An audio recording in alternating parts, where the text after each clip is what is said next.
We have Crystal Dickinson, an award-winning actor and educator, has performed on Broadway, off-Broadway, regional theater.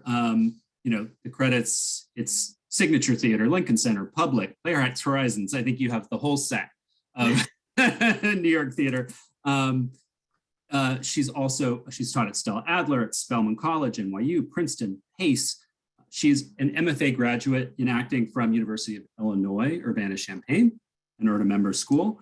Also studied at Lambda.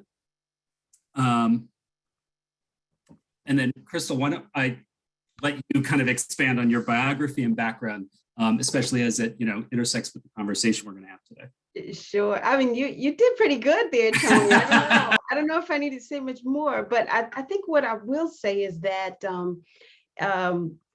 I started off not as an actor. That wasn't my goal. I wanted to be an elementary school teacher. I wanted to teach kindergarten.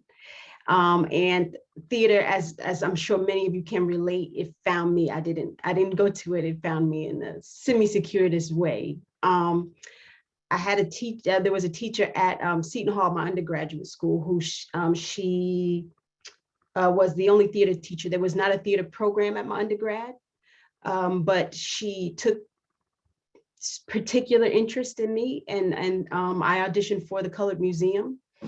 This is going somewhere, by the way. I auditioned for a play, which I'm sure you're all familiar with, called The Colored Museum. And I did that because it was the first time that our school, our 150-year-old school, was producing a play by a person of color.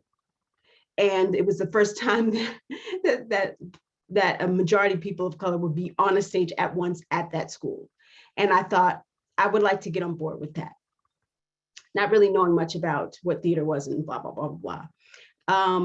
It turned out to be a real hit. And you all teach at colleges, so you know that theaters don't sell out, but ours did the entire weekend. We didn't have a seat in the house. And from there, I kept working with this teacher. And something that she said our first day of rehearsal stuck with me to this day, and she's still a mentor of mine. She's a white woman, blonde, blue-eyed, and the first day of rehearsal, she says to us, I don't know that much about what we're doing here. I don't know that much about this culture, but I'm willing to learn something, and I know I can teach you something. So maybe together we can make something great.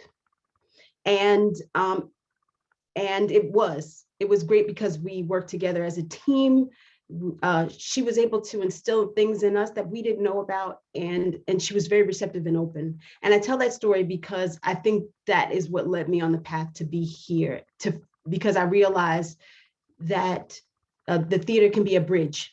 It's a way that we can have cross talk and mutual respect and understanding and enlightenment. And she taught me that with that first production that I did so many years ago. And she helped to coach me for my URTA audition. She brought me, she drove me to my URTA audition. She waited with me while I auditioned. I was going to ask if you did the URTAs.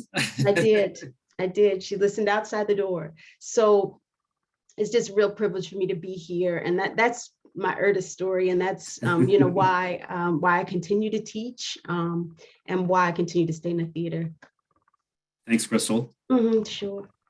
Next, we have Anita Dashiell-Sparks. Anita is the Associate Dean of Equity, Diversity, and Inclusion, as well as co-head of undergraduate acting and professor of theater practice and acting at University of Southern California.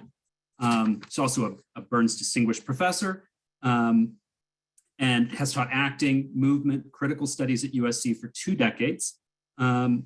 Anita, do you want to tell us a little bit more about yourself and fill in some of the background? Absolutely. Thank you, Tony.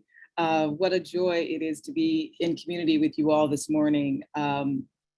It's interesting because when I think and reflect back on my journey in my undergraduate experience, which was very much a combination of theater as well as sort of planting a seed in theater history and criticism and dramaturgy and research, which I never knew I had a passion for that, but just fell in love with it, and acting and directing. So that was my trajectory in terms of my undergraduate experience, which was like a liberal arts school situated within a larger research university, very similar to when I think about where I teach now in terms of at USC.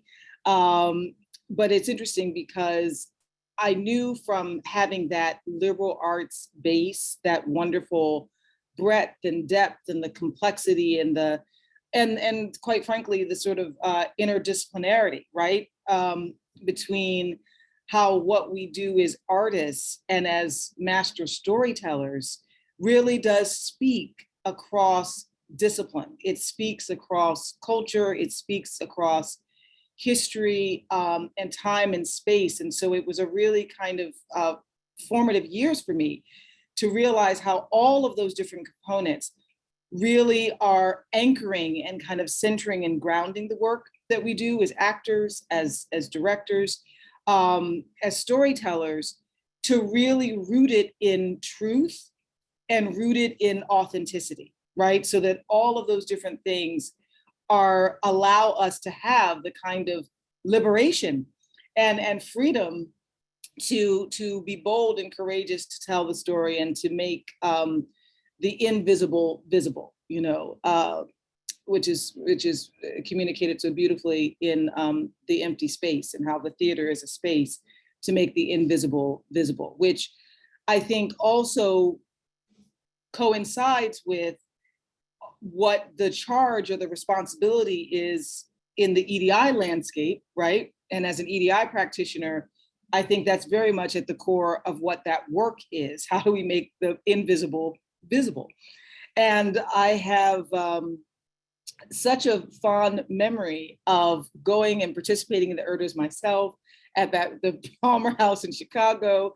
Another URTA's alum. Oh my gosh, and my dad, one of my fierce, biggest, cheerleaders and champions, my mom and my dad, he was right there by my side the whole time, that whole experience. But it was really powerful because I knew that having that wonderful foundation of that liberal arts experience really inspired and motivated me to want to go to a conservatory, to want to have that conservatory theater training experience and that deep immersion into that 3-year, intensive. And that's what led me to NYU, and where I earned my MFA in acting from the Tisch School of the Arts. And I recall that my master acting teacher, Ron Van Loo, whom I'm in great communication and contact with even still today, Crystal, when you were talking about how your teacher and your mentor kind of, guided you through that sort of process, like one of our very first scene we ever worked on in class, my first year at NYU, was the whole ensemble. We were an ensemble of 17, all worked on August Wilson's The Piano Lesson. And in particular, the scene between Bernice and Lyman. And it was a seminal kind of moment, because here we are, a diverse group of individuals, right? And all assigned the same scene. And that really what Ron echoed as we all had a chance to excavate the world of that play and the writing and the rich legacy that is the work of August Wilson. But at the heart of that scene between those two people, it was like, we are going to deal with what is the humanity of that relationship and what it is that they need and want from each other, that only the other can provide. So that was a really powerful kind of reflection of how, when we think of these diverse stories, these diverse narratives, how they actually can be taught in a way that's very inclusive and also culturally responsive, and really kind of honors the root and the legacy of that historical, social, political, cultural frame that they emerged from and that they are situated within, but how we can utilize that root of the specificity to really awaken and help us all arrive at the universality of our human experience. That's wonderful. Yeah, there's so much already that I'm so anxious to ask about, but I really want to introduce Jorge. Jorge Arroyo is assistant professor of lighting design and co-chair of design and production at Boston University. Also a freelance lighting designer with 25 years of experience in every format you can imagine: theater, dance, concert, corporate events, opera, television. Jorge was born and raised in Puerto Rico, so one of only a handful of professional lighting designers to hail from Puerto Rico. Can you tell us a little more of your bio and background, Jorge? Fill in the colored in for us. Yeah, absolutely. Thank you for having us, and good morning / good afternoon, everyone. For those of us in the Northeast, where the snow's blowing sideways, so I see a date with a snowblower in my near future. In the meantime, I'm warm and cozy here with all of you, so this is great. So yeah, you know, I grew up in tropical paradise, and I decided to go to college. So I said, I'm sick of beautiful weather, so I'm going to go to Milwaukee, and I started studying physical therapy. That didn't work out super well, so I switched over to something a little easier. So I picked biochemistry. And that also wasn't quite doing it.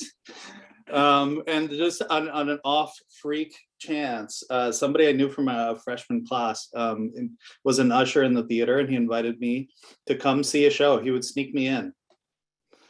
Hey, as a college student, I was like, yeah, free show, let's go, bring it. And it was The Crucible. And I just remember sitting there going, wait, I could do this? Okay. And I decided to take it on as a minor, and I think it was my senior year. And then I was so taken, I just decided to switch over to a major. I stayed extra innings for an extra year, and you know, I thought I was going to act and direct, like that's what people do when they go into the theater, right? So I was taking all the acting classes and all the directing and whatever. I was even directing little small student productions. And fun fact, I actually auditioned at URTA's because I thought I was going to go to grad school for acting. But wow, all of us. I didn't do very well. Listen, I trained for a year. It was terrible, I'm sure. But anyway, I had to take a design class in order to graduate. And the only one being offered is a small program. It's 60 majors, and they did the design classes on rotation. And the only one I could take, because I was about to graduate, was lighting design. So I started taking it, and I was like, wow, what is this? I've never thought about this. I've never sort of seen the world in the way that I'm being asked to see it. And that was so incredibly interesting. On the eve of my first design, a small student production with 6 lights, I had my mentor, Ken Cloth, was in the audience, and he had a heart attack 15 minutes from curtain, and he passed away. And I was so crushed by his passing, and also crushed by the fact, not just as a person, but also by the fact that he came that close to seeing my first design. And then I thought, well, maybe if I feel this way, that I wanted his opinion on my work so badly, that maybe I should consider this, that maybe this is something that's meaningful. And so from that event, I said, well, let me try it. And so I started to try to get every design job, anything that would hire me. And little by little, it just started clicking and clicking. And I said, I need to know more. And so I went to NYU as well. Shout out to Anita. And actually, I lit a show that Ron Van Loo was the director. We did The Seagull. Yes. So I know him well as well. And I progressed from there, but also from that event of my mentor passing was also at the same time too, I kind of call it that like 2 events happened in my life, which was that the discovery that lighting design was something I wanted to do, but also the discovery that reaching out and touching a student in a way that allows them to find their passion and to find what they want to pursue most kind of came from that same event. And so it was always my intention to be a professional lighting designer who was also an educator. And to me, those are inextricable things. I cannot separate one from the other. And so after I went to NYU, graduated, and there were no Latinos anywhere I looked. And I was also, partially because of that, I was really afraid that that was basically all the calls I was going to get for all the Latino work. So I actually said no to a lot of, Latinx companies that are in New York, quite notable companies. And I said no, because those aren't the only stories I want to tell. I was really, really afraid to be pigeonholed. And little did I really even realize that just industry-wide, I was kind of it. I mean, to this day, I'm like the second most experienced Latinx lighting designer in the country, which says nothing about me. I think it says more about the industry than it says about me. I'm not that old, everybody. So, but when I came out, I had nobody to look to. I had nobody to model my career on. So I just kind of made it up as I went. And luckily, things have changed a lot over the last 2 years. And a lot of us have come together. I've been part of the formation of La Gente, the Latinx Theater Design Network. Actually, we're rebranding to Theater Production Network to include all backstage workers, so that we know each other and we can support each other. And now when I can't do a job, those are the first names I say, I'm sorry, I'm booked. However, these people are incredibly qualified for what you are looking for, and you should definitely look into them. And so that way we're able to support and uplift each other moving forward. And so we're hoping that the space is sort of normalized for people of all shapes, sizes, whatever, because it's really strange. So this spring I was I'm sorry, I'm going on a little bit long, but sorry, I'm really sorry. This spring I was supposed to design On Your Feet, a production, which unfortunately has been COVID canceled.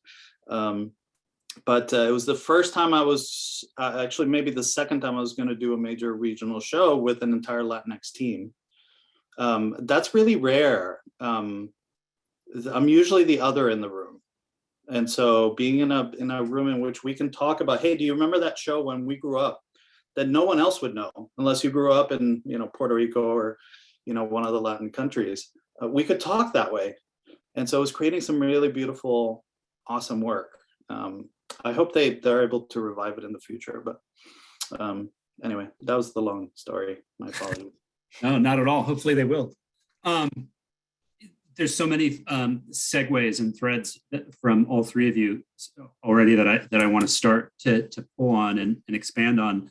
I think the first thing is really to say, that the idea of this conversation is that, over the past several years, and in particular the last 2 years, in our field, there's obviously been wide-ranging conversations about diversification and inclusion.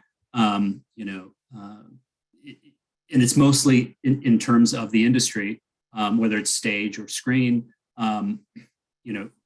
who is at the table, what kind of work's being done, et cetera. How that filters down to our world as mostly as sort of academic training programs is recruiting. And I think the message has certainly been gotten by most of the people in our academic field, that the importance of diversity in and of itself and what it brings to a program, and how essential it is as a guiding principle. And so, most of the schools in URTA's membership, it is a real, it's foremost in everyone's mind, recruiting a diverse cohort of students and faculty. So those conversations are happening and should continue to happen, and we can continue to sort of grade progress and success in that area. But what I have not heard nearly as much discussion of is what happens next. As a training program, you can say we are determined to bring in new students and new voices on the faculty, and we're doing this and this to achieve that, and et cetera. Great. But then you have a lot of these individuals then setting foot, first day into a program that has maybe been established for decades without any consideration of these sort of factors. And so that is something that is kind of an afterthought in a lot of cases. And I was really thinking, Anita, when you brought in that phrase, making the invisible visible. if these voices and people of non-traditional backgrounds in terms of the kinds of students that are, for a long time have been recruited by these programs, if we're thinking that we want to make them visible, how does the program itself need to adjust to or evolve or grow for that to happen? Jorge mentioned so often being the other in the room, and I think that's the case. A lot of students that and faculty, for that matter, that are coming to these programs and finding themselves as the other in the room. And so, my first question, I guess, to the three of you is, what's kind of the low-hanging fruit? What are some of the most common oversights or mistakes or things that errors of omission that theater training programs aren't doing to shape themselves in a way that can accommodate a diverse cohort instead of just beyond just recruiting them to your program, but how are they then welcomed in that program to achieve and learn something as artists, to develop. It can be, things you've seen firsthand or encountered. I mean, you all have a great experience in both the professional and academic life. So yeah, I'll just throw it open to you guys. Tony, I find that I think it is a whole systematic thing that needs to shift. I think when I was going to school, and maybe a lot of you can all relate to this, is that in my fields of acting, the rule of the day was the teacher is going to shape you. They're going to tell you and there is a Eurocentric perspective of how it goes, and this person is basically God, and they're going to tell you how to be a good actor by doing Shakespeare and then doing this and doing, and your voice sounds like this, and and so it was really about, it felt like to me for a long time about narrowly fitting into what this idea of an actor is, right? I think what needs to shift drastically before we even start talking about like diversity of any kind is that looking at each class that comes into your program as individuals that have their own individual things that they like, things that they are drawn to. And I think it is our job as teachers who are going to help them create a career, to help them develop what is best about them. And you can't do that thinking, oh, it's got to be a certain way. To be an actor, you must speak like this and do this and blah, blah, blah. It can't, that doesn't fit anymore, I don't think. I often tell my students, like, the most famous people that the people that have one name and you know who they are, it's because they are celebrating their individuality. It's not because they're trying to be like somebody else. Denzel is not trying to be Angelina. That's just how it goes. These people are being their individual selves. And so I think it is our job from the beginning when they come through that door to try to figure out who these students are individually and how we can develop what's best in them, and how we can help them to develop what's best in them, how we can help them to find that. And then also to let them know that can change. Whatever image they have of themselves now, damn sure by third year, they're gonna have a different perspective because they're learning, right? And that's the point. And let them know that will continue to evolve. But there are some core things about us as artists that we just are interested and drawn to, right?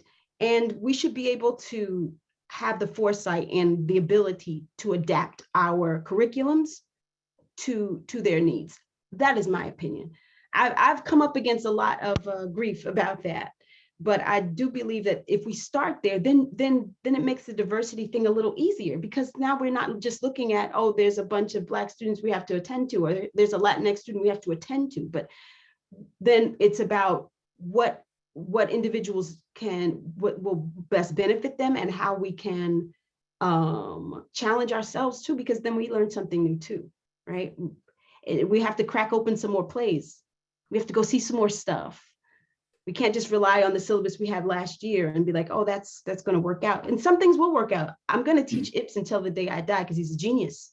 And it's great work to work on. Angels in America is a great play to work on. So there are some things that will hold up always, but then we have to always make room for the individuals that are coming into our classrooms. That's what I think. I think it's a great way to start.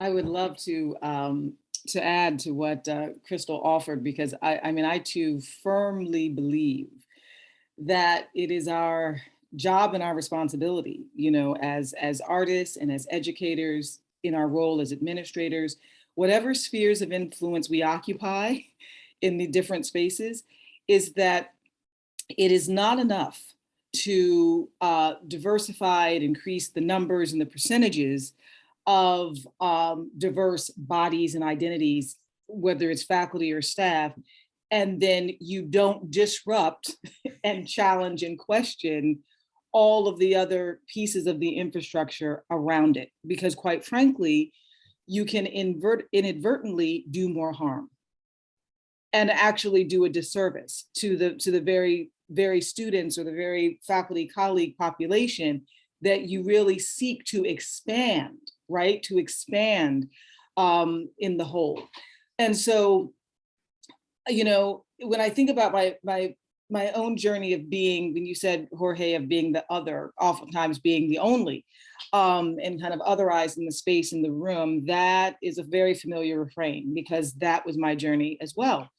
And so one of the things that kind of that motivated and inspired me to want to teach, I've always had dual careers also as a teacher and as an artist, was to be a mirror, hopefully, of another kind of affirmation, another kind of reflection of students, an extension of students in themselves that they could see represented in the space and in the artistic environment and educational environment, because that's so important, because I know what that feeling was like. Very isolating, very, very lonely place to be, right? And if there was something I could do to help mitigate and decrease that feeling of isolation and loneliness and otherization for other students and the next generation of artists, then for me, that was really important in the work. And I think that this kind of disruption of the system and the infrastructure of it is really key. So in my current role as a co-head of undergraduate acting, which is my second year serving in that capacity for USC School of Dramatic Arts, which oversees our BA theater program as well as the BFA, because we have BA and we have conservatory BFA, and we have a graduate program, an MFA too, which is kind of unique that the school has all three programs. So we are currently in this moment in the midst of the admissions cycles and recruiting. And so last year when I stepped into this role with my co-head and colleague Kenneth Noel Mitchell, it was very important for us to really question and re-examine the rubric, if you will, the qualities and the characteristics and the considerations that we had going before we even started looking at any auditions.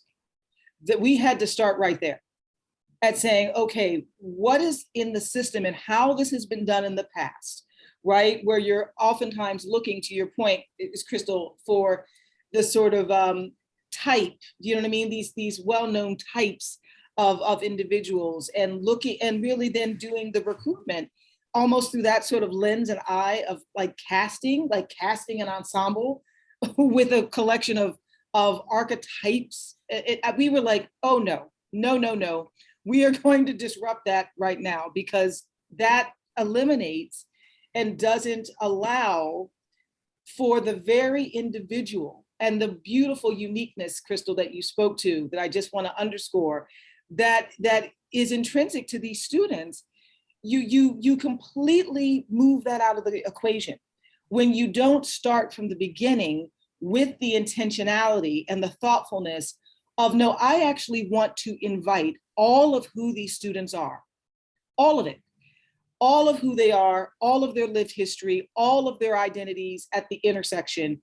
And I want to welcome and invite all of that into the room, into the audition room, into the classroom, into the rehearsal hall, in the production.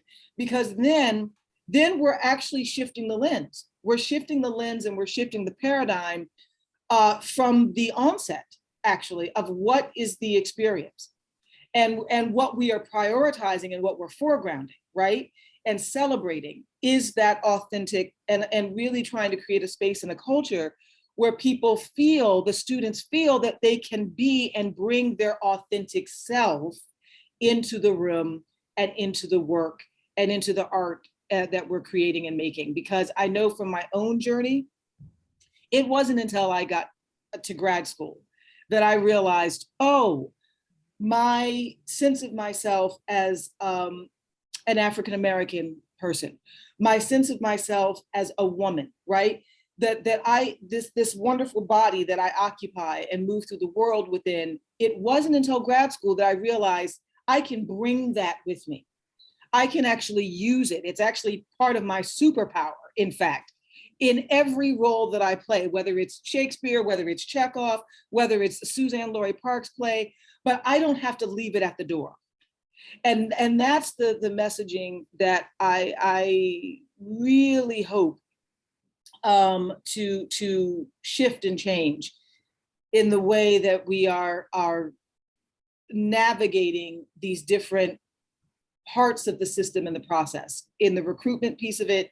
And then once they arrive, we've absolutely have completely changed and modified and have interrogated our curriculum, arc and progression, because again, you can't have a diverse student body or a more diverse faculty, and you're teaching the same thing that you've taught for years, and there's no shift, there's no growth mindset, there's no expansion.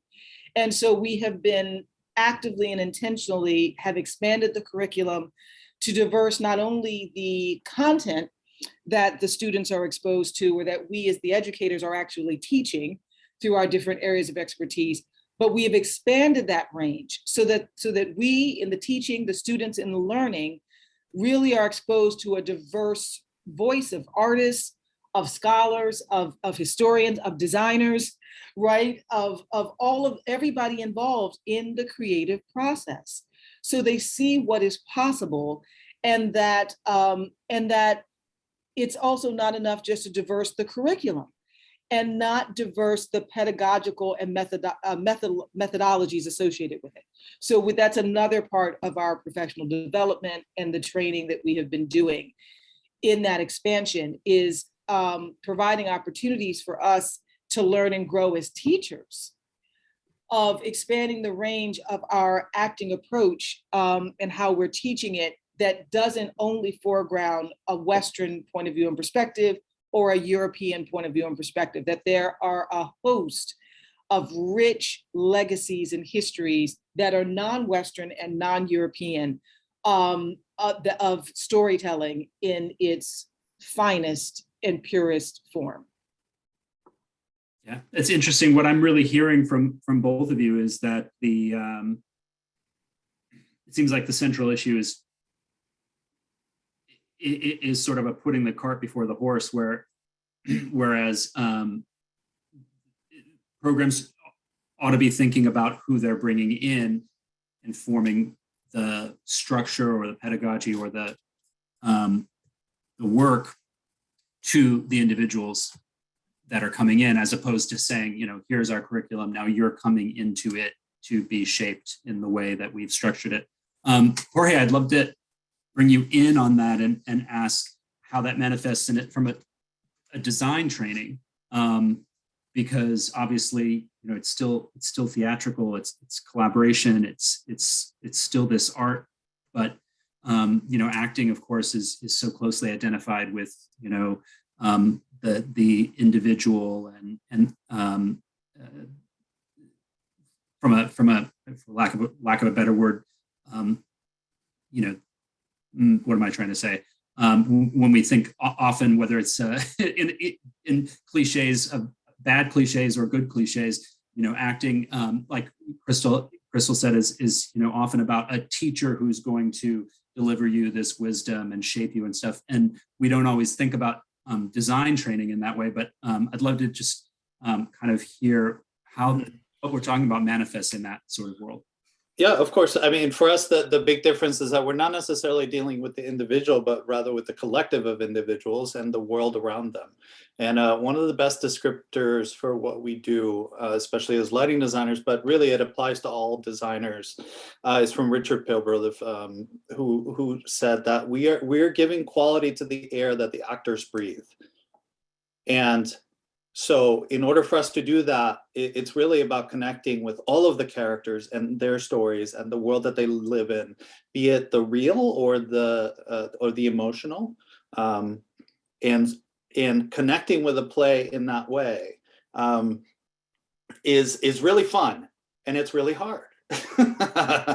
But the being able to connect with a story is so important to what we do. And I personally, I don't want to connect to the exact same story over and over again.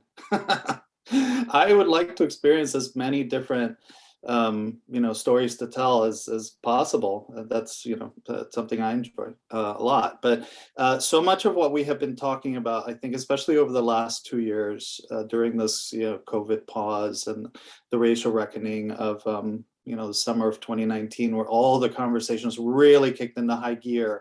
And I've been part of so many panels and discussions amongst just generally the industry, but also Latinx groups, other BIPOC groups. And for us at Boston University, we're in the process of curriculum revision in our undergraduate programs. And, that's a multi-year process. But the most important question I feel like I've been trying to ask of everyone as co-chair is what does theater look like in 10 years? What does it look like in 20 years? And let's not think about where it was 10 years ago or 20 years ago quite so much. And I think that's, in many ways, that's what the artists are asking for, is to start thinking differently and to pull some of the giant pedestals that have been built around the classics and all of the methodologies and all of those things, and for us to start thinking a little bit differently about it. It's not that there's no place for them. Yes, I love doing a good Shakespeare as much as anyone, but it's not about that. It's, do we need 50 Shakespeare classes really in order for it to be a good training program? Let's start thinking about where the theater is headed. And we, especially as educators, have the absolute power to help shape that, right? We're training the folks who are the foundation for where the theater is going to be in 10, 20 years. So it's so much up to us to lay in that thought process and that groundwork. And so I think as BIPOC artists, we're asking to think a little bit differently about inclusion, about how we approach things like classes. Does your syllabi really need to be all Chekhov and Brecht and Shakespeare and all those things? How about the amazing Dominique Morisseau right now? I'd love to put 3 of her plays in my my syllabi. My syllabi, for example, has a few classics, but I also have a few slots where every year I can change it out. There's a play or two that I can put in that is something that is now. It could be something that's on Broadway that everybody's talking about. Well, let's put it in my syllabi and let's talk about it. Or it's something that brings up a new discussion that's relevant to what is happening now in the world. And, I think the students really connect with that because it becomes a story of what their lives are like now. And those are the stories that they feel most urgency to tell, are the ones that are most relevant to them. My husband and I taught during the pandemic. We taught at the University of Arkansas via Zoom. We taught the entire cohort. So that means acting, directing, playwriting, lighting, costume design. We met every Friday. It was mostly directors and actors met every Friday, but then every other the other designers were allowed. They could come anytime they wanted to, but every other week we all met together. We all read a singular play. We read 5 plays by African American writers. The cohort was very mixed, and I think something that came up it was a fantastic experience. I just want to say that it was a fantastic experience. And I think part of the reason is the way you set up the class. So I'm speaking back to Tony's original question, which is what are some of the things that I think people run into when they start talking about how to do these things in the classroom, right? Right. Something that I find that has come up there, and then in my talking to other teachers and teaching artists, is that they have a fear if they are teaching, you know, a Latin X a play or a Dominique Morisseau play, that it won't relate to everyone, and what do I do? And, you know, maybe I'm going to say something wrong. And I think there are two things. One is setting up the rules of engagement at the beginning of the class, being very clear, being very, very clear about the rules of engagement of class. And when things come up like the N-word, how are we gonna deal with that kind of stuff? How are we gonna deal with uncomfortable situations in this class? And I think you have to do that with the class that you have. I don't think that you can make some blanket thing of, because you don't know who will be triggered. You don't know what experiences people have. You don't know where people are coming from. So it's best that each class you make up those rules as and make them up in the first class, right? And I think also what happens is, because of that model of being the teacher and you're being some godlike figure, you think you have to have all the answers. And I think something else really important is to say that you don't. I don't know everything here. Like I told you that my teacher so many years ago said to me, it was so empowering to hear a teacher say to a white woman, to look us all in the eye and say, I don't know. Will you teach me?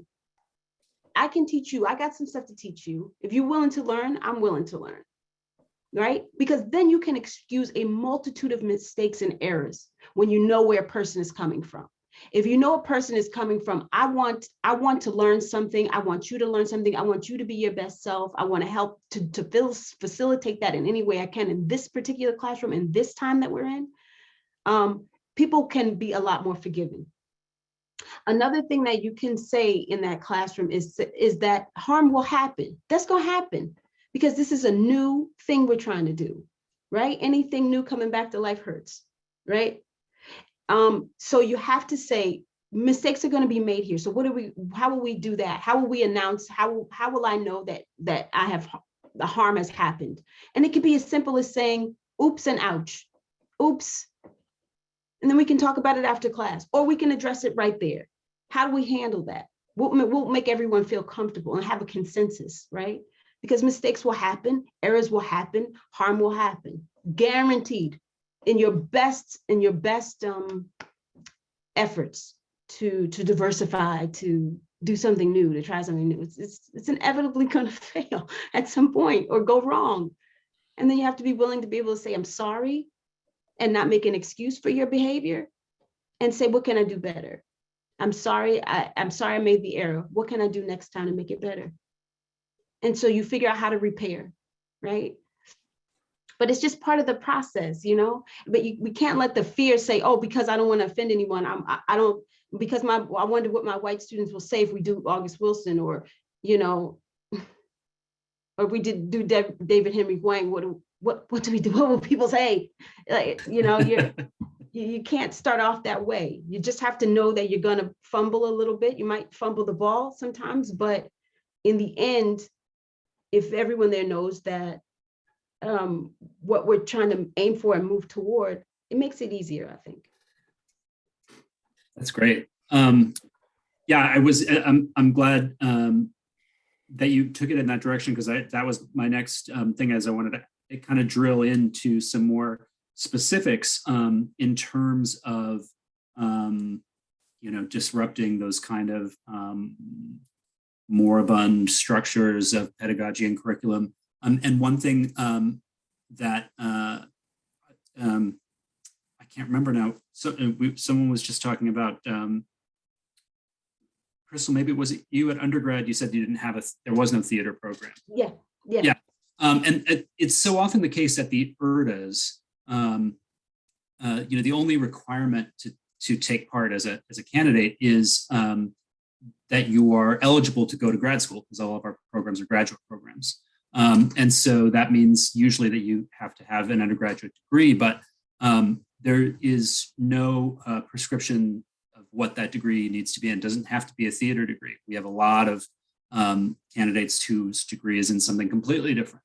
And I would say, at least anecdotally, that our BIPOC candidates more disproportionately, their undergraduate degree is not in theater, and there's a wealth of reasons for that. A lot of them are coming from schools that just don't have a theater program, but my point being that that is one of the factors, I think, for a lot of the programs out there, that is that they are, the graduate programs in particular, are set up to accept a group of graduate students who have a BA in theater or a BFA in theater. And there's a certain foundational expectation of whether it's just terminology or, certain pedagogical concepts or training concepts. And I think this goes for, both for performance, design, directing. So if you are, as a program, are going to say, we want people from all backgrounds and all experiences, what are some of the things that a 23-year-old BIPOC graduate student whose undergraduate degree is in English or history or math, what are the challenges that the program should be aware of to say, look, we can't have the unspoken expectation that everyone here has an undergraduate degree in theater, and how does that manifest? What are some of the things that, because I think so often, the schools are just sort of, these programs might be, they're just not thinking in these ways. And so what are some of the things that they should think about in terms of that, in terms of what they're, the training that they're coming into? We are, my husband is teaching now in the NYU grad department, and I've been helping him because he's actually doing a Dominique Morisseau play on Broadway right now. So that I'm doing a little bit, I'm helping him. So I've been sitting in on the NYU grad auditions. And something that I was really encouraged by is that there were a lot of those students that you speak of, Tony, that didn't have, that don't have BA or BFA. I didn't myself, as I already told you, but what I was jazzed about with the person who I was auditing with is that we both were looking for just people who had something. We were just looking for artists who were inspired, who were doing inspiring work, who were doing courageous work, who were taking risks, because these are the things you can't teach. I could teach you stage left and right.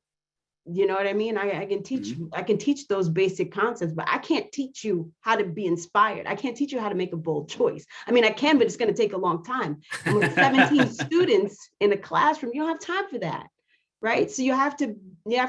So I think as we're working and we're looking for, at least in this program now, it feels like we're looking for those qualities as opposed to saying, oh, BFA or we didn't even look half the time, unless it looked like, okay, well, maybe this, as we're redirecting, they just didn't get the concepts. So then you look and say, oh, okay, it's because they don't know what I'm talking about. And then you poke around a little more and you see, oh, they can do it if you put it in different terms. So I think that, I don't think that's too big of an issue. I think think about what the idea is, think about what kind of students you want to produce, or what can you offer as a program to these students, and then start from there. And I think that's a better place to think of, rather than like, they don't know terminology or they don't know who Ibsen is or something. Like, you'll get to know that. That's part of the thing, Right. It's about those intangible things that you can't teach, and finding people that have those sparks of those things so that you can help them develop them. I would jump in here too and say that I have so many examples, I feel like, of theater artists who came from such a different background. What I guess one of the more notables and easy ones is Mimi Lien, who won the Tony for Great Comet of 1812 as a set designer. She did an amazing job, and she was one of my classmates. So I'm really lucky to know her and have worked with her. But she had her background is in architecture. She was not a theater person, since she didn't have a lot of experience in theater before going to grad school. And there were several other classmates that were the same way, and they were all incredible artists. Ultimately, as Crystal said, I can teach you the drafting and all that stuff is easy. There's nothing special about me in teaching that. I think sets what I try to do is to set us apart by teaching them the things that are hard to get anywhere else, which is the how do they tap into their abilities and expand them and use them, develop those language skills that they can use them to put out into the world as visual designers. One of my favorite URTA interviews was with a candidate in which all we did was we spent our 15 minutes talking about Martha Rothko the entire time. That was it. We didn't look at the portfolio. We didn't talk about anything else. And the connection that we made and what I gained, the insight that I gained from that student was so strong from that I said, I don't care what they can do. That student has to come to our program. And we pursued him. And they're a student in our program, which is awesome. But then the hard thing is that, so when I feel like when I'm at URTA, I'm looking for that. I'm looking for those things. Are they an interesting human? The students learn from each other as much as they learn from us. And so I don't want to put a room together of people who all come from the same backgrounds and approach everything the same way. The more diversity I can put into that room, the more voices, the more they would learn from each other, and each person will benefit from all of those approaches. That's how I learned. And so I feel very, very strongly about that. When it becomes a little hard is when someone is trying to come in, for example, into lighting design, and they really have never done it, simply because so many of our students have done it. The classwork isn't necessarily set up to teach those basics at the graduate level, right. But that wouldn't necessarily keep us from doing it. It's just that we have to sit down and really come up with a very strong plan of attack to make sure that that student is supported and receiving that support that they need on that front as well as developing as an artist. Again, it's individualizing the program to who's in it, as opposed to saying, here's the structure, now you're going to come and move through it. Absolutely, and not being afraid to do that. And it's also like it does take effort and thought. Sorry. No, I'm sorry. I was just going to say that there's also, we have to recognize that in doing that, in taking people from different experiences, right? That may not be BFA or BA experiences, right? Knowing that they may not know all the nuances and the cool things that we cool kids do at the theater, you know what I mean? Like in terms of, how serious we take it, how much it means to us, because these people have come in with other interests, right? Whereas you may have BFA and MFA, like I breathe it, I live the theater. And there are some artists that don't do that, right? And we still have to be able to say they have something valuable too, to remind us to actually live our lives, live a complicated, diverse lives, for lack of a better term. So it's important to meet those people where they are, to not have the expectation that, oh, you must be this kind of, it must look like this for me to know that you're taking me seriously, or you're taking this program seriously, right? Mm-hmm. Because that doesn't always happen. Even like in lateness, that's a thing. I mean, it's a thing called color people's time. It's a thing. Okay, I'm not saying it's okay. I'm just saying knowing where people are coming from can be helpful to you, so that you don't feel like, oh, these people they don't take the program seriously. They're not taking me seriously as a teacher because they do da da da da da. That's not always necessarily true. You don't know what people's life experiences are, and so the more that we can then tailor and understand the human that we are teaching, then we can be better teachers for them and not take things so personally when maybe they don't receive it in the way we think they should receive it. Absolutely. And I just want to add to that, because I think this sort of refrain that each of us are saying in our own way of this kind of human-centric and holistic approach to all the different components of the work really makes all the difference. Because the other thing that I think can become a challenge based on the sort of perceptions that people can have about the rigor, right? The discipline, the commitment to this thing when we're thinking about graduate students. The reality is that also it's a very different type of student. Do you know what I mean? That's entering into the work and the training and the study at a different phase or different season of their lives. So whether they're coming from a different kind of discipline or field of study going into the acting, or if they have worked professionally and took time off, say, for example, between their undergraduate experience before going to graduate school. That was a common thing that I know was among my cohort and class at NYU, right? Several people had done that.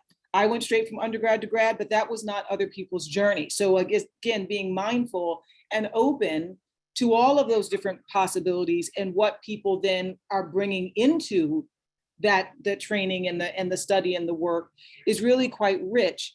Also being mindful about the fact that people might need to work.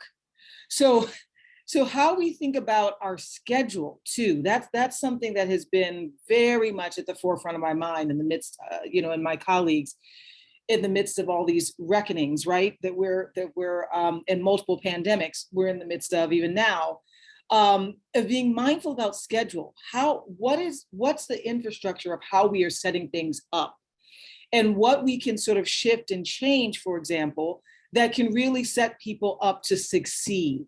So maybe being mindful of the fact that some of the people, some of our students in our programs have to work.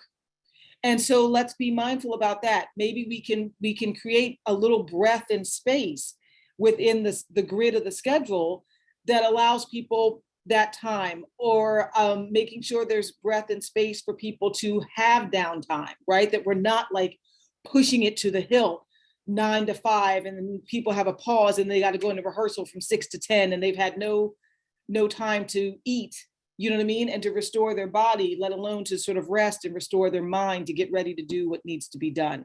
So this sort of awareness of these logistical realities that people and responsibilities that people have. Some of our graduate students are married, some have families, some have children. Do you know what I mean? So we have to have that grace and that generosity and those accommodations of people's life circumstances, because that's real.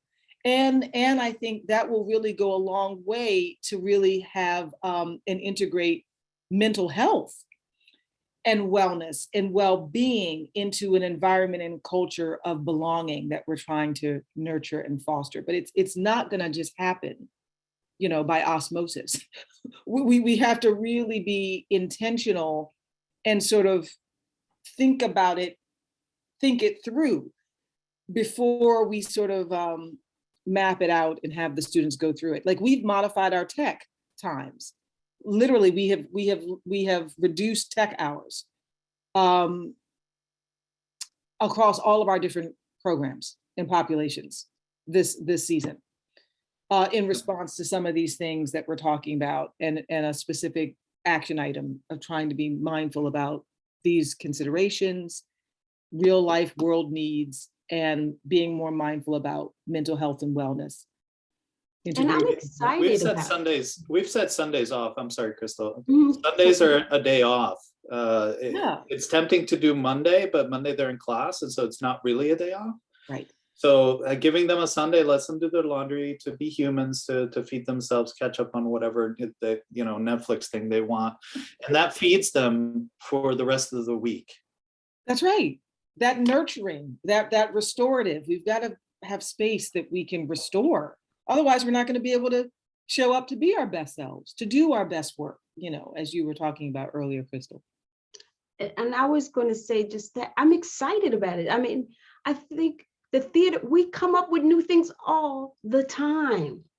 We are the masters of creativity and innovation, and we can show this country how to do it. I am so convinced. Yes, I agree. We can lead in it. That's precisely right. We know how to adapt to anything. Look at what we're doing now. We're still managing to get butts and seats for people to come to a play during a plague.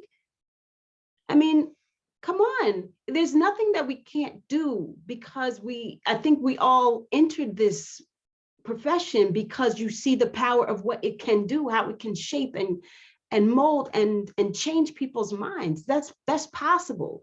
So why would we think that this is such a gargantuan, impossible task to rethink the way that we are approaching our students and the work that we're doing? It's not a difficult thing. It's an exciting thing. Right. If we're willing to look at it in a different way, not from a fear-based way, but from a yes. Yeah. Like a growth mindset way. A growth mindset way. Yes. Yeah. Absolutely. And it is more than possible. It's actually exciting. And just always remembering to, and this is an individual thing in the classroom, but also the department has to make this agreement that mistakes will be made. Yes. That harm will happen, and what will we do? So when you have, the meetings at the beginning of the school year where we all have to sit there for hours and talk about what we're going to do, this is a great time to talk about how we're going to handle those situations, how we're going to handle them as a department with the students and with one another. It's not impossible. There's a woman, I think her name is Nicole Brewer. Right. These excellent workshops, and there's more people like her, I'm sure, that if you need help with these things, there are people to help. I am one of those resourceful people that could help and would love to help, So there's resources out there and there's ways to do it. And I want everybody to be encouraged by this time, not feeling like, oh, but be encouraged because we're met with a charge. We're here for this moment, I feel, because we're equipped for it. That's right. That's right. Putting people first is so important. I mean, there's so many organizations that I think have changed over the pandemic and have changed their methods of working. I know, I'll put Baltimore center stage, front and center on that because they've been very vocal about how they're changing the way that they operate. No more 10 out of 12s. They have one of the things that they say, especially to the designers, they say, so we're shifting our priority to people and not things. And so we are giving you a better rate. You're just not going to have as much to work with, but that's part of how we can prioritize people. And that's okay, as long as they're putting people first. I think that's the healthiest thing for the work. I have a show running in New York by the civilians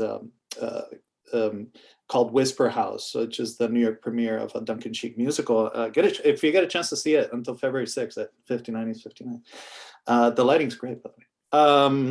But we did not do any 10 out of 12s in this process. And it's a really hard show. There's like 300 light cues in an hour 20. So it's really hard show, but we decided not to do 10 out of 12s because, we're in the middle of a pandemic and we're testing and we're stressing, and at dinner, you can't even just go for a drink with someone because you have to go get it and come back to the theater to eat. The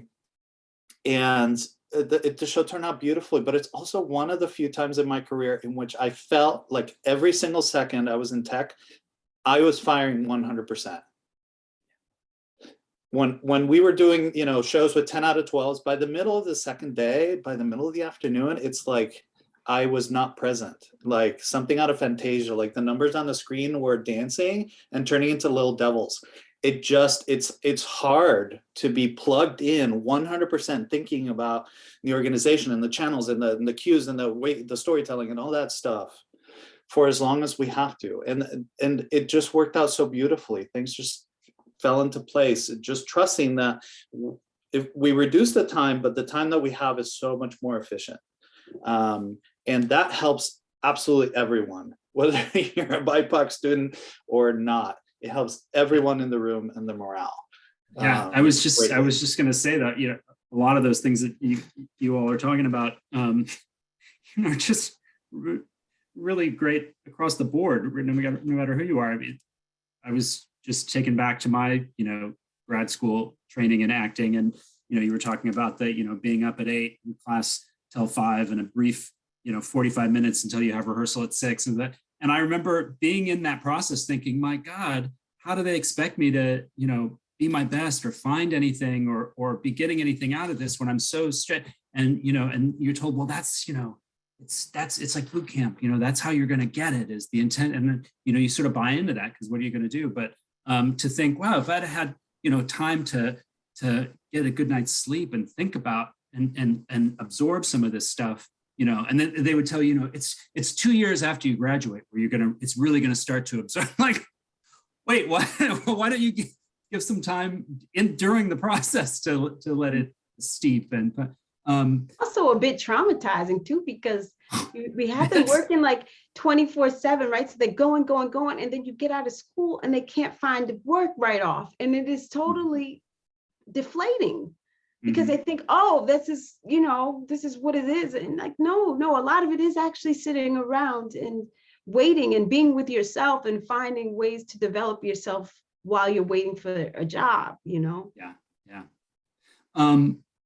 I wonder, well, first, I also just want to say, we have, Sarah points out, we have 20 minutes left. So if anyone has questions you want to put in the chat, we'll have time to pick up a couple of those. But meanwhile, and maybe some of this is the same, answers or suggestions that we've gone over for the students, but in terms of faculty, also because we have, a lot of faculty here and some are chairs. And, but, when, as a faculty person coming into a program, not just as a student, but who might be the only or one of the few BIPOC faculty, or that has an experience or lived history that's different from most of the people. What are some of the ways to, and like I said, I'm sure a lot of this is going to be the same kind of things, but in particular for faculty members coming in, what should be some considerations of the department to say, we're not just,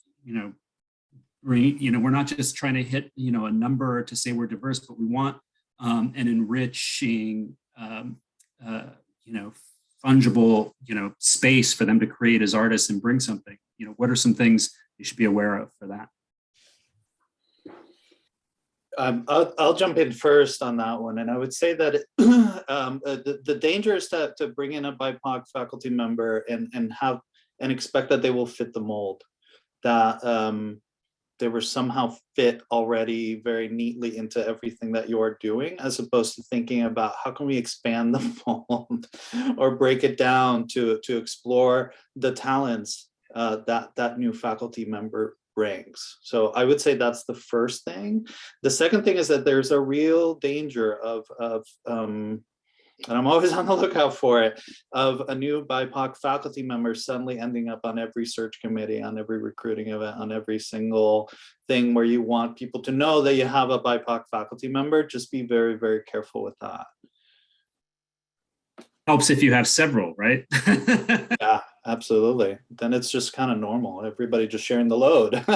That's what you want to feel like you're walking into a place where you are valued equally as everyone else, and your voice is equal, but also celebrating the fact that you bring unique talents and that's why you're there. So fitting in, but at the same time to recognizing uniqueness, I think is healthy. I'm wondering if Tiffany Lopez could elaborate a little bit more on her question. What's the biggest gap between intentions and impact? What's the biggest gap between intentions and impact you see as key to prioritize? I'm not sure what the question, would she mind speaking a little more, or?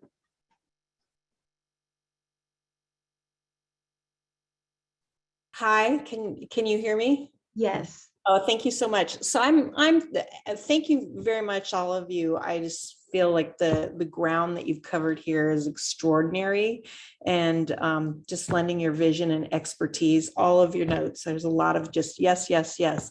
But I'm thinking about for administrators and faculty, just thinking about this tapestry of everything that we have to lift forward when we look at the priorities and our intentions, and looking at the current impact that our students and faculty are feeling.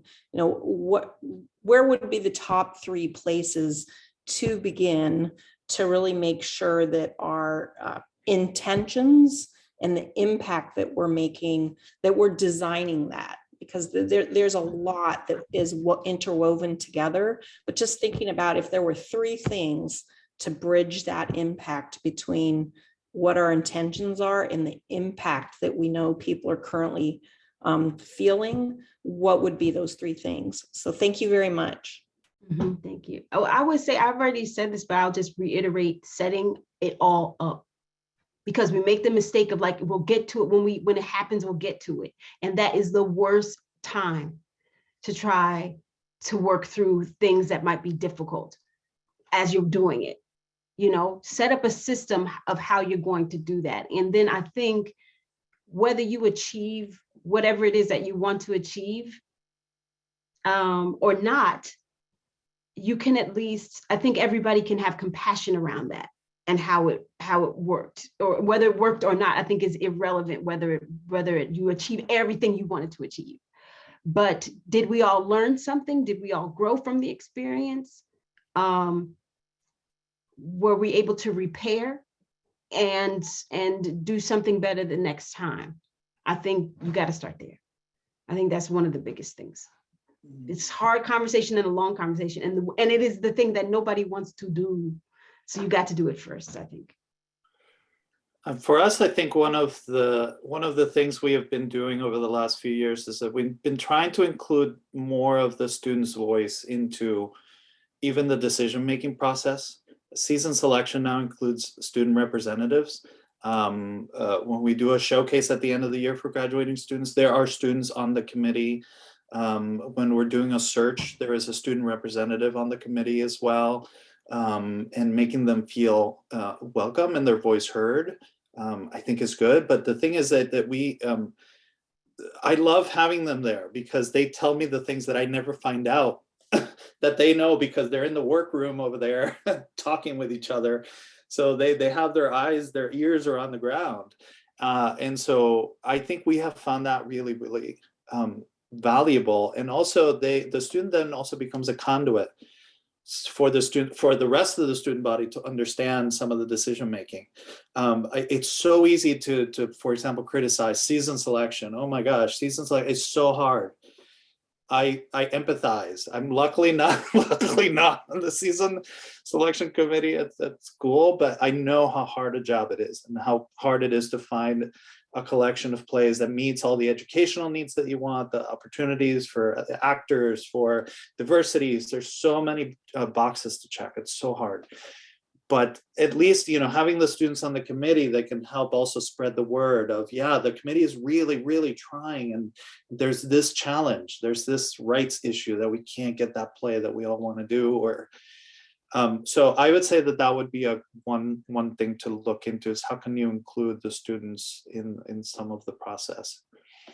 Absolutely. And just to add to that, the use of focus groups, or kind of holding forums or like listening sessions and everything around a particular topic or issue or question, a concern that you may have in terms of the dynamic of being transparent in terms of the intentionality behind a certain decision or a choice or an action that's made on behalf of the school, and acknowledging the impact of that and how the different stakeholders of the community may have been affected by that choice.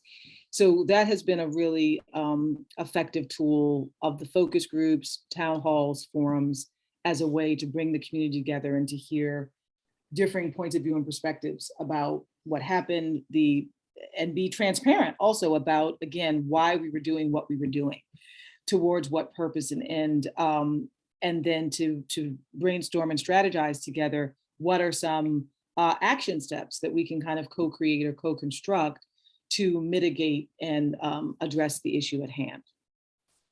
And I know sometimes when we say these things with the students, involving the students, I know sometimes it can get a little hairy because you don't want the inmates running the prison. That's not how it's supposed to go. And so I know that there is the challenge that is definitely a real thing that happens from time to time. And so I think you have to know that I don't know how to solve that one. I can't even, but I will. I'm just acknowledging it. I'm putting it out in the air that I recognize when we're saying this, involving the students and their voice and that sometimes that can get out of hand. I do understand that. So just know that is a roadblock you could get into, but how are you going to approach it when it happens? I think is something that individual programs should figure out for themselves, what they think, how they think they're going to work with that. When you have one student who is disgruntled and they don't, they're being triggered by the play you chose or something, like, what do? That you're going to have to talk about those things. Yeah, a chunk of it for me, so much of this boils down to trust. Having the trust of the students that whenever you make a decision, it's not the decision they would make, that they're making it for the right reasons, and that you're still not forgetting them, and that you're not, so I think as a BIPOC artist, especially, you come in and no one looks like you. It's hard to trust that. It's hard to trust that things will be set up in a way for you to succeed. And so seeing yourself in the faculty, seeing yourself in the other students does create an atmosphere of, I can be safe here. And so when that's lacking, then maybe think about what things can you do to gain that student's trust. Yeah, I agree. And what did you do to break it? And you have to be honest about that. You have to be honest, and you have to say you did that. You cannot pretend like that didn't happen. Can't go on and that's because, as Jorge says, it's never going to repair itself. If you did something and you mucked up and screwed the pooch, you have to say it. This is the only way you will repair this relationship, not with just the student that you're dealing with, but the cohort that you've brought in. Because who do you think they're going to rally around? Or maybe some will rally around the teacher and some will rally around the student. Now what do you got? A hot mess. And accountability, as I've been looking at the chat thread that's been echoed in there, is so important, right? We do have to be held accountable.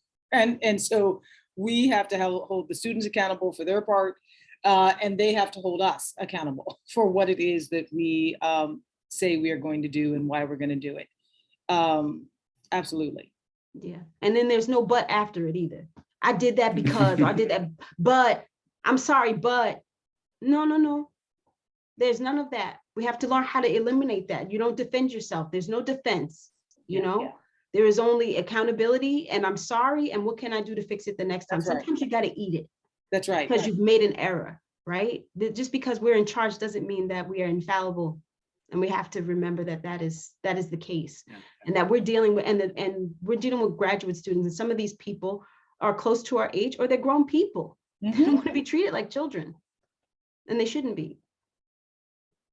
Yeah, Jorge, I wanted to pick up on what you were saying about trust, because a big part of what I'm hearing today is also for a faculty member, trust in yourself, trust in your ability to, teach someone who hasn't used such and such software program in undergrad, that you still have something to teach them. Trust that, as Crystal says, if you start from a place of transparency and ground rules, that you'll be able to navigate, those hairy situations when they come up. Trust that you can change the structure, curriculum, pedagogy to accommodate the individuals that you have. Because I think a lot of it is fear to say, but this is the way we do it. If we change that, is it going to work? Or am I going to be able, even if it's subconscious? I think it's a lot of that trust is trust in oneself too, as the teacher. Go for it, Crystal. Sorry. I was just going to say quickly, because I'm so sorry. I'm so passionate about this because I've seen it work. I've seen it fail and I've seen it work. And I think there's just so much potential here, right? Something else I want to add is that if you are not, white, identifying, whatever that it means, it's nonsense, but we know what I'm talking about. And sometimes there is this thing of like, how can I teach August Wilson? How can I teach Kiara? How can I do that? Well, you can do that because you're a theater professional. And a play is a play. A play has a beginning, a middle, and end. A play has a rise and a fall in action. It's a still play. All we have to do, we're talking about the details of that, the same way you would do with any other writer, the same way you would do with All My Sons, you would do with the piano lesson.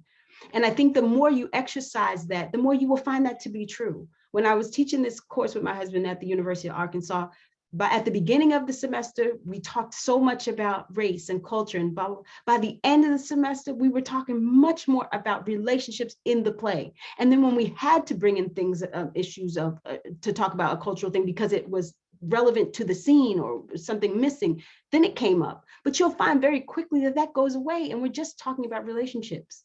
If you just allow yourself to know that you got, like, trust yourself that I'm a theater professional. Yes, this is what I do. I know how to teach people how to act. I know how to teach, theory about, or script analysis. I know how to do that. So you just do that with another play you don't know. It's simpler. It seems hard, but I'm just saying it's not. You're not at a disadvantage. You're only at a disadvantage because you don't know the details. And all we are doing is teaching our students how to explore the details, the finite things. That's what makes great performances. That's what makes great art, is the details. So that's all we're doing. So you just got to do a little more work. Which connects to, what I was saying earlier about dramaturgy and research. Just the importance of that is just a critical learning objective and like skill that we are exercising as the educators, as well as that we are helping to teach our students to learn how to do, no matter what the play is or the story that they're telling. And for me, again, it goes back to that sense of trust in the classroom that that's essentially what I try to sell when I'm recruiting a student, and we offer, by the time I offer them admission, it's somebody that we trust each other, and so when they come in, we can have the hard discussions and understand that where each of us are coming from. But I think if that trust is not there, then I think that's when things can go south in terms of a discussion, especially if it's of a play that is not necessarily speaks to your background or heritage. And as Jorge has already said, there is a history here of that not happening. Mm-hmm. And that has to be acknowledged too. Yes, I know in the past that there's a history of other cultures and things not being respected. That is true. Mm-hmm. But that won't happen here, or that is not our goal here. It's important to say that. And that helps to build trust too, to be like, to not tell people to forget, because that's a thing, that's a thing too. Like, oh, we can start new and we can forget about everything that happened. No. It is not about being color evasive. Yeah. Or race evasive or identity evasive, right? Across gender orientation, religious background, any of the particular dynamics of, again, that are salient aspects of who we are. So it's not about being evasive and blind in that capacity. No, because that approach just reinscribes and reifies the point of tension and the point of like collision that we have seen erupt in our industry and field, because it has been erased and not a part of the conversation and not foregrounded as a part of the conversation. When we have historically erased or have rendered invisible, marginalized or minoritized individuals or communities and cultures. And even here in New York, there have been a lot of people writing statements and ain't doing a damn thing different. Yeah. There's a lot of statements and a lot of blah, blah, blah, because they won't want to be called out. But just know that once you do that, you have to actually follow through, and don't be surprised if your students call you out on something that you've written and you're not holding yourself to. Right. It has to translate into action. Yes. Yeah. And it's a continual practice, is certainly something that I have learned and continue to learn every day. We have to put these values of what we're saying into action in the doing. Mm-hmm.